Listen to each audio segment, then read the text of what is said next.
আওয়ামী লীগকে নিষিদ্ধ করার সঙ্গে সঙ্গে আর একটা যুদ্ধ পরিস্থিতি তৈরি হয়েছে। আজকে আমি আমার জানা মতে কেউ যে কোনো উপদেষ্টার পদত্যাগ চেয়েছেন আমরা এটা শুনি নাই। সুষ্ঠু নির্বাচন করতে না পারলে আমি অপরাধী অনুভব করব।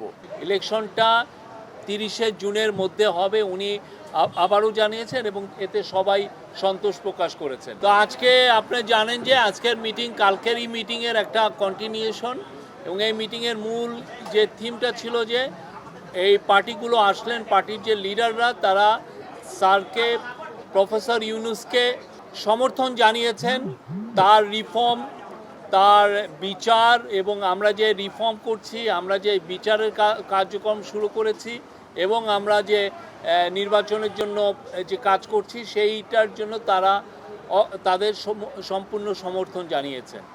আর অ্যাট দ্য সেম টাইম তারা বলেছেন যে তারা আমাদের চিফ অ্যাডভাইজার এবং আমাদের যে ইন্টারিম গভর্নমেন্টের পাশে থাকবেন। এটা ছিল মূল মেসেজ। আর অনেকগুলো বিষয় নিয়ে কথা হয়েছে, ইলেকশন নিয়ে কথা হয়েছে, রিফর্মের প্রোগ্রেস নিয়ে কথা হয়েছে।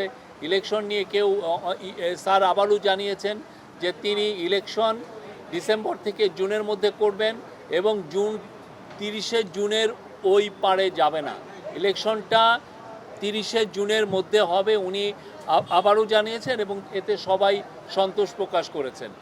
এই ছিল আজকের মূল মিটিংয়ের খুবই আমি সংক্ষিপ্ত সার যদি বলি এইটাই ছিল মেন। আর স্যার তার ভাষণে দুইটা গ্রুপের সাথে ইন্টারাকশনের সময় কিছু কথা বলেছেন। তার মধ্যে আমি প্রফেসর ইউনূসকে কোট করছি, উনি যেটা বলেছেন, আমরা বড় যুদ্ধাবস্থার ভিতরে আছি। আওয়ামী লীগের কার্যক্রম নিষিদ্ধ হওয়ার পরে ডিস্টাবিলাইজ করার জন্য যত রকমভাবে পারে চেষ্টা করছে। এটা থেকে আমাদের রক্ষা করতে হবে। তারা কিছুতেই মেনে নিতে পারছে না। বিভাজন থেকে আমাদের উদ্ধার পেতে হবে, ঐক্যমত থাকতে হবে। আত্মমর্যাদাপূর্ণ জাতি হিসেবে আমরা যতটুকু দাঁড়াতে পেরেছি এটা যেন সামনের দিকে যায়। সবাই একসঙ্গে বসাতে উনি বলছেন যে আমি মনে সাহস পেলাম।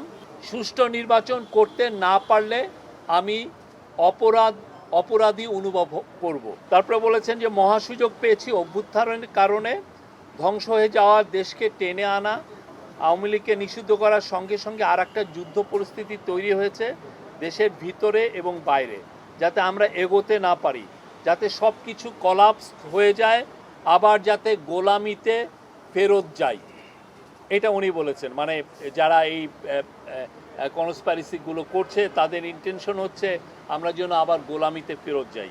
আমি যতদিন আছি দেশের কোনো অনিষ্ট হবে এমন কোনো কাজ আমাকে দিয়ে হবে না, নিশ্চিত থাকেন।